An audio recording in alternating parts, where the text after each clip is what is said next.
ফখর জামানের জোরালো শটে শেখ মেহেদীর মুখে আঘাত, ব্যথায় কাতরাতে থাকেন মেহেদী।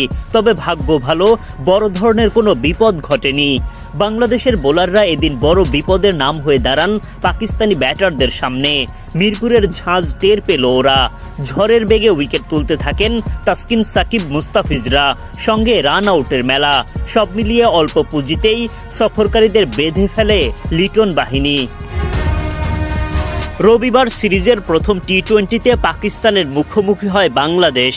টস জিতে আগে বোলিংয়ের সিদ্ধান্ত নেন টাইগার অধিনায়ক লিটন দাস।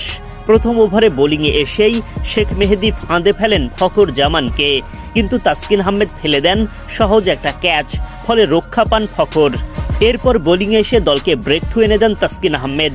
তাসকিনকে উড়িয়ে মারতে গিয়ে মুস্তাফিজের হাতে ধরা পড়েন সাইম আইয়ুব। তাসকিনের মুখে ফোটে হাসি। পাকিস্তানের 18 রানের মধ্যেই প্রথম উইকেটের দেখা পায় বাংলাদেশ। দলটি 32 রানে যেতেই মোহাম্মদ হারিসের উইকেট তোলেন শেখ মেহেদী।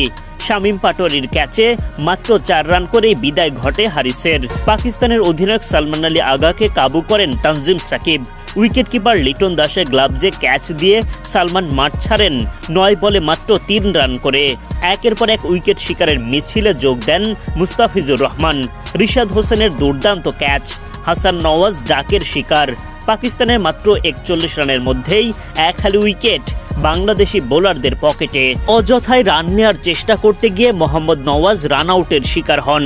লিটন দাসের দুর্দান্ত থ্রো, স্টাম্প ভেঙে দেন শেখ মেহেদী। 46 রানে পঞ্চম উইকেট শিকার। এদিকে ফখর জামান আরও একবার রক্ষা পান।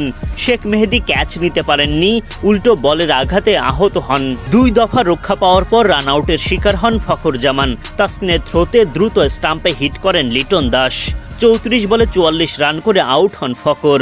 পাকিস্তানের ব্যাটিং লাইন আপে নামে ধস। বিপর্যয়ের মাঝে আব্বাস আফ্রিদি, খুশদিল শাহ, ফাহিম আশরাফরা লড়াইয়ের চেষ্টা চালিয়ে যান। তবে মুস্তাফিজদের সামনে খুব একটা লাভ হয়নি। সাদামাটা পুঁজিতেই পাকিস্তানকে বেঁধে ফেলে বাংলাদেশ।